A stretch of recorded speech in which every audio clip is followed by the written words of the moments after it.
ఒకటో ప్రశ్నను ప్రతి పదం జాగ్రత్తగా గమనించండి. నేను చదువుతున్నాను. క్రింది వాటిలో చిలుకూరి వీరభద్రరావు రాసిన ఏ పుస్తకం ఆంధ్రులకు వారి అద్భుతమైన గతం గురించి సుదీర్ఘమైన అవగాహనను కల్పించటంతో పాటు ఇది విజ్ఞాన జ్యోతుల వెలుగును ఆంధ్రప్రాంతంలోని మారుమూల ప్రాంతాలకు సైతం తీసుకునివెళ్లి ప్రజలలో కొత్త మేల్కొలుపు మరియు ప్రాంతీయ స్ఫూర్తిని రగిలించింది? ఈ ప్రశ్న 2020లో జరిగిన assistant BC social and tribal welfare officers mains పరీక్షలో అడిగారు. ఇప్పుడు ఆప్షన్స్ చూద్దాం. 1. Kanyasulkam. 2. హితసూచని. 3. The history of Andhra's అంటే ఆంధ్రుల చరిత్ర. 4. The crescent. మరి దీనికి సరైన సమాధానమేంటో తెలుసా? Option 3, the history of Andhra's. అదేనండి, ఆంధ్రుల చరిత్ర. ఇది ఎందుకంటే మిగతా ఆప్షన్స్ ఒకసారి చూద్దాం. ఆప్షన్ 1లో ఉన్న కన్యాశుల్కం మనందరికీ తెలిసిందే, గురజాడ అప్పారావు గారు రాసిన ప్రసిద్ధ నాటకం. ఇది సాంఘిక దురాచారాలపై పోరాడింది. ఇక హితసూచని అనేది స్వామినేని ముద్దు నరసింహం గారు రాసిన మొట్టమొదటి తెలుగు వ్యాసగ్రంథం. ద క్రిసెంట్ చూస్తే ఇది గాజుల లక్ష్మీనరసుశెట్టిగారు మద్రాసులో నడిపిన పత్రిక. కాబట్టి చిలుకూరి వీరభద్రరావు గారు అద్భుతంగా రచించిన ఆంధ్రుల చరిత్ర అనే గ్రంథమే ప్రజల్లో ప్రాంతీయ స్ఫూర్తిని రగిల్చింది. నిజానికి ఈ పుస్తకం చదివిన తర్వాతే ఆంధ్రులకు తమ ప్రాచీన వైభవం, ముఖ్యంగా శాతవాహనుల కాలం నాటి గొప్పదనం అర్థమై మనకంటూ ఒక ప్రత్యేక గుర్తింపు కావాలనే ఆలోచన బలంగా మొదలైంది. రెండవ ప్రశ్నను విందాం. ప్రత్యేక రాష్ట్రం ఆవశ్యకతను ఆంధ్రులకు గుర్తుచేస్తూ అనేక వ్యాసాలను ప్రచురించిన మొదటి వార్తాపత్రిక పేరు తెలపండి. ఇది కూడా 2020 ఆఫీసర్స్ మెయిన్స్ పరీక్షలో వచ్చిందే. దీనికిచ్చిన 4 ఆప్షన్స్: 1 కృష్ణపత్రిక, 2 శశిరేఖ, 3 వైశ్య, 4 ది హిందూ. దీనికి కరెక్ట్ ఆన్సర్ వచ్చేసి ఆప్షన్ 1 కృష్ణాపత్రిక. ఇక్కడ ఈ పత్రిక గురించి మనం కాస్త లోతుగా తెలుసుకోవాలి. ముట్నూరి కృష్ణారావు గారి సంపాదకత్వంలో మచిలీపట్నం నుండి వెలువడిన ఈ కృష్ణాపత్రిక ఆ కాలంలో నిజంగా ఒక సంచలనమని చెప్పాలి. మద్రాస్ ప్రెసిడెన్సీలో తెలుగువారు ఎదుర్కొంటున్న వివక్షను, అలాగే వారికి పాలనలో సరైన ప్రాతినిధ్యం లేకపోవడాన్ని ఈ పత్రిక ఎలుగెత్తి చాటింది. అంటే కేవలం ఏవో వార్తలు ప్రచురించడం మాత్రమే కాకుండా తమ సంపాదకీయాల ద్వారా అసలు మనకంటూ ఒక ప్రత్యేక రాష్ట్రం ఎందుకు ఉండాలి అనే విషయాన్ని సామాన్య ప్రజలకు సైతం సులభంగా అర్థమయ్యేలా విడమర్చి చెప్పిన మొట్టమొదటి పత్రికల్లో ఇది అగ్రగామిగా నిలిచింది. మూడవ ప్రశ్నను ఖచ్చితంగా గమనించండి. గుంటూరు నుంచి 19 జనవరి 1910లో ప్రచురించిన ఏ వార్తాపత్రిక మొదటిసారిగా ఆంధ్రాలో ఐక్యత కోసం పిలుపునిచ్చింది? ఇది కూడా assistant BC social and tribal welfare officers mains 2020లో అడిగారు. ఆప్షన్స్ చూద్దామా? 1 హిందూ, 2 దేశాభిమాని, 3 ఆంధ్రపత్రిక, 4 కృష్ణాపత్రిక. ఎగ్జాక్ట్లీ, దీనికి సరైన సమాధానం ఆప్షన్ 2 దేశాభిమాని. ఇక్కడ గమనించాల్సిన ఒక చాలా ముఖ్యమైన విషయం ఏమిటంటే, ఈ పత్రిక గుంటూరు నుండి ప్రచురితమయ్యేది.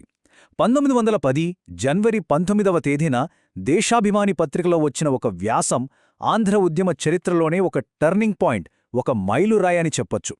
ఆ వ్యాసంలో మొట్టమొదటిసారిగా తెలుగువారందరూ ఐక్యంగా నిలబడాలని, ఒక మహాసభను ఏర్పాటు చేసుకుని మన హక్కుల కోసం మనం పోరాడాలని చాలా స్పష్టమైన పిలుపునిచ్చారు. అసలు ఈ పిలుపు తర్వాతే ఆంధ్ర మహాసభల ఏర్పాటుకు బలమైన బీజాలు పడ్డాయి. ఆలోచించండి, పత్రికలకు ఎంత పవరుందో కదా. 4వ ప్రశ్న ఈ విధంగా ఉంది.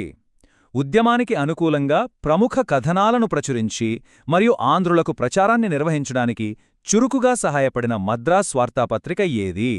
ఈ ప్రశ్న కూడా అదే 2020 మెయిన్స్ పరీక్షలోనిదే. దీనికి ఇవ్వబడిన 4 ఆప్షన్స్ ఏంటంటే: 1 సాత్వి, 2 స్వదేశీ Mithran, 3 United India, 4 the Indian Patriot. ఈ ప్రశ్నకు సరైన సమాధానం ఆప్షన్ 4 ద ఇండియన్ ప్యాట్రియట్. ఇక్కడ మనం అర్థం చేసుకోవాల్సిన ఒక క్రూషియల్ పాయింట్ ఉంది. ఆ కాలంలో మద్రాసులో ఉన్న చాలా పత్రికలు, ముఖ్యంగా తమిళ యాజమాన్యాల చేతిలో ఉన్న పత్రికలు, ఆంధ్రుల ప్రత్యేక రాష్ట్ర డిమాండ్ను తీవ్రంగా వ్యతిరేకించాయి లేదా అసలు పట్టించుకోకుండా విస్మరించాయి. కానీ ది ఇండియన్ ప్యాట్రియట్ మాత్రం దీనికి పూర్తి భిన్నంగా నిలిచింది. ఆంధ్రుల వాదనలో ఉన్న న్యాయాన్ని ఆ పత్రిక అర్థం చేసుకుని వారికి అనుకూలంగా కథనాలను ప్రచురించింది. మద్రాసులాంటి నగరంలో ఉంటూ ఆంధ్ర ఉద్యమానికి దన్నుగా నిలబడటం అనేది ఆ రోజుల్లో మామూలు విషయం కాదు. నిజానికి ఈ పత్రిక ద్వారానే మద్రాసులో ఉన్న అప్పటి బ్రిటిష్ ఉన్నతాధికారులకు కూడా ఆంధ్రుల సమస్యల తీవ్రత స్పష్టంగా తెలిసొచ్చింది. రైట్. ఇక మన 6వ ప్రశ్నను చూద్దాం. వరుస క్రమంలో ఇది 6వది. ఇక్కడ అడిగిన ప్రశ్న ఏంటంటే, స్వంత ప్రభుత్వం ఉంటే తప్ప తెలుగు సంస్కృతికి రక్షణ లేదు అని ఏ తెలుగు పత్రిక వ్యాఖ్యానించింది? ఇది గ్రూప్ 2 మెయిన్స్ 2017లో వచ్చిన చాలా ముఖ్యమైన ప్రశ్న. ఇక్కడ మనకు 4 ఆప్షన్లిచ్చారు. మొదటిది దేశభాష, రెండవది లోకమంజరి, మూడవది దేశాభిమాని, ఇక 4వది శశిరేఖ. విద్యార్థులారా, ఈ ప్రశ్న చాలా లోతైన అర్థాన్ని కలిగి ఉంది. స్వపరిపాలన ద్వారానే మన సంస్కృతిని కాపాడుకోగలమని నాడు అంత ధైర్యంగా గళమెత్తిన ఆ పత్రిక ఏదో ఒకసారి ఆలోచించండి. సరే, ఇప్పుడు మనం గమనించాల్సిన ఆసక్తికరమైన విషయమేమిటంటే, దీనికి సరైన సమాధానం 3వ ఆప్షన్ దేశాభిమాని. అవును, ఆ రోజుల్లో జాతీయవాద భావాలను, మాతృభాషాభిమానాన్ని ప్రజలలో రగిలించడంలో ఈ పత్రిక ప్రముఖ పాత్ర పోషించింది. పరాయి పాలనలో మన సంస్కృతి, మన భాష నెమ్మదిగా మసకబారుతున్న ఆ కష్ట సమయంలో స్వంత ప్రభుత్వం ఉంటే తప్ప మనకు రక్షణ లేదు అని దేశాభిమాని పత్రిక నిర్మోహమాటంగా, అత్యంత ధైర్యంగా ప్రకటించింది. ఇది కేవలం ఏదో ఒక వార్త కాదు, అదొక ఉద్యమ నినాదమని మనం ఇక్కడ ఖచ్చితంగా అర్థం చేసుకోవాలి. కాబట్టి ఇక్కడ అతి ముఖ్యమైన విషయం ఏమిటంటే, ప్రజలను చైతన్యవంతం చేయడం. అదే కోవలో ఇప్పుడు 8వ ప్రశ్నను చూద్దాం. ప్రశ్న: తెలుగులో వర్తక స్వాతంత్ర్యం అనే పేరుతో చిన్న పుస్తకాన్ని ప్రచురణ చేసిన సంస్థ ఏది? ఇది కూడా టీఎస్పీఎస్సీ 2018 పరీక్షలో అడిగినదే. ఆప్షన్స్ ఇలా ఉన్నాయి: 1 హైదరాబాద్ స్టేట్ కాంగ్రెస్, 2 ఆంధ్ర జినకేంద్ర సంఘం, 3 ఆర్య సమాజం, 4 ఆంధ్ర మహాసభ. చూడండి పిల్లలు, వర్తకం అంటే వ్యాపారం. ఆర్థిక విషయాలపై అప్పట్లోనే అంటే ఆ రోజుల్లోనే పుస్తకాలు రాశారంటే అది ఎంతమాత్రం సామాన్యమైన విషయం కాదు. మరి దీనికి సరైన సమాధానమేమిటంటే 2వ ఆప్షన్ ఆంధ్రా జనకేంద్ర సంఘం. ఈ సమాధానం వెనుకున్న అసలు అర్థాన్ని నేను మీకు వివరిస్తాను. సామాజిక రాజకీయ స్వాతంత్ర్యం ఎంత ముఖ్యమో ఆర్థిక స్వాతంత్ర్యం కూడా అంతే ముఖ్యం కదా. నాడు నిజాం రాజ్యంలో, అలాగే బ్రిటిష్ పాలనలో వ్యాపారాలు ఎలా దోపిడీకి గురవుతున్నాయో, స్థానిక ప్రజలు ఆర్థికంగా ఎలా నిలదొక్కుకోవాలో వివరిస్తూ వ్యాపార మరియు ఆర్థిక అవగాహనను ప్రజల్లో వ్యాప్తి చేయడానికి ఆంధ్రా జనకేంద్ర సంఘం వర్తక స్వాతంత్ర్యం అనే కరపత్రాన్ని లేదా చిన్న పుస్తకాన్ని ప్రచురించింది. ఇది ఆనాటి ప్రజల ఆలోచనా విధానంలో నిజంగా ఒక గొప్ప మార్పు తీసుకొచ్చింది అని చెప్పాలి. చాలా చక్కగా వింటున్నారు. ఇలాగే ఏకాగ్రతతో కొనసాగండి. ఇప్పుడు మనం 9వ ప్రశ్నను చూద్దాం. ఇది గ్రూప్ 2 పేపర్ 2 2011లో వచ్చిన అతి ముఖ్యమైన ప్రశ్న. స్వరాజ్య అనే ఆంగ్ల పత్రికను ప్రారంభించినదెవరు? ఆప్షన్స్ వినండి. 1 కల్లూరు సుబ్బారావు, 2 పి రామాచారి, 3 వి కోటేశ్వరరెడ్డి, 4 టంగుటూరి ప్రకాశం. ఈ ఆప్షన్స్ చదువుతుంటేనే మీకు సమాధానం వెంటనే తట్టి ఉండాలి. ఎందుకంటే ఆయన మన చరిత్రలోనే అత్యంత శక్తివంతమైన నాయకుడు. అవును, మీరనుకున్నది నిజమే. ఆ మహనీయుడే టంగుటూరి ప్రకాశం పంతులుగారు. అంటే ఆప్షన్ 4 సరైన సమాధానం అన్నమాట. ప్రకాశం పంతులుగారిని మనమంతా ఎంతో భక్తితో, గర్వంతో ఆంధ్రకేసరి అని పిలుచుకుంటాం కదా. బ్రిటిష్ వారి తుపాకులకు ఎదురుగా తన గుండెను ధైర్యంగా ప్రదర్శించిన ఆ ధీరుడు జాతీయవాద భావాలను ప్రజల్లోకి బలంగా తీసుకెళ్లడానికి స్వరాజ్య అనే ఆంగ్ల పత్రికను మద్రాసు నుండి ప్రారంభించారు. ఆయన కలం నుండి జాలువారిన అక్షరాలు స్వాతంత్ర్య సమరయోధులలో కొత్త రక్తాన్ని ఉరకలెత్తించాయి. ఒక పత్రిక జాతీయ ఉద్యమాన్ని ఎంతలా ప్రభావితం చేయగలదో ప్రకాశం పంతులుగారి స్వరాజ్య పత్రిక అక్షరాలా నిరూపించింది. Very good. మన ప్రయాణంలో తర్వాతి దశకు చేరుకున్నాం. ఇప్పుడు 10వ ప్రశ్నను జాగ్రత్తగా పరిశీలించుదాం. ప్రశ్న: ప్రథమ తెలుగు రాజకీయ వార్తా వారపత్రిక ఏది?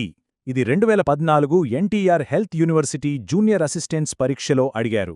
ఆప్షన్స్ గమనిద్దాం. 1 కృష్ణాపత్రిక, 2 ఆంధ్రప్రకాశిక, 3 దేశాభిమాని, 4 ఆంధ్రపత్రిక. అంటే కేవలం పద్యాలు, కథలు మాత్రమే కాకుండా రాజకీయాలను, రాజకీయ వార్తలను ప్రజల ముంగిటకు తీసుకువచ్చిన మొట్టమొదటి పత్రిక ఏది అని ఇక్కడ అడుగుతున్నారు. దీనికి సంబంధించి మనం ఒక చాలా ముఖ్యమైన విషయాన్ని నేర్చుకోవాలి. ముందుగా సమాధానమేమిటో చూద్దాం. దీనికి సరైన సమాధానం 2వ ఆప్షన్ ఆంధ్రప్రకాశిక.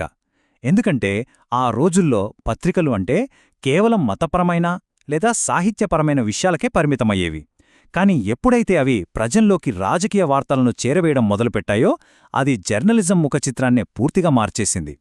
అప్పుడే పౌరులు తమ హక్కుల గురించి, దేశంలో జరుగుతున్న రాజకీయ పరిణామాల గురించి బహిరంగంగా చర్చించడం మొదలుపెట్టారు.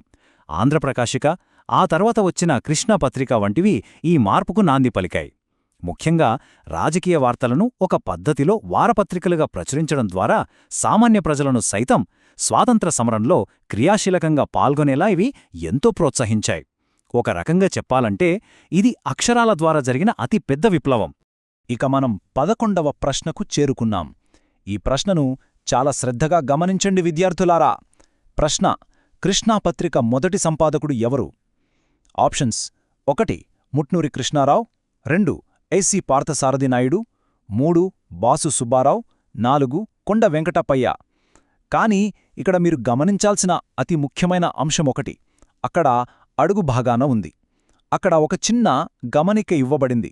నేను చదువుతాను, వినండి.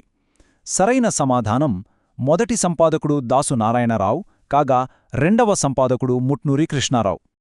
చూశారు కదా, ఇది చాలా క్లిష్టమైన మరియు ఎంతో మందిని సులభంగా కన్ఫ్యూజ్ చేసే ప్రశ్న. ఇక్కడ ఉన్న వివరాలను ఒక్కసారి లోతుగా చూద్దాం. కృష్ణాపత్రిక పేరు వినగానే మనకందరికి వెంటనే గుర్తుకొచ్చే పేరు ముట్నూరి కృష్ణారావు గారు. అవును, ఆయన ఆ పత్రికకు ఆయుపట్టుగా నిలిచారు, దాన్ని శిఖరాగ్రానికి చేర్చారు. బహుశా అందుకనే ఆప్షన్స్లో మొదటి పేరే ఆయనది ఇచ్చారు.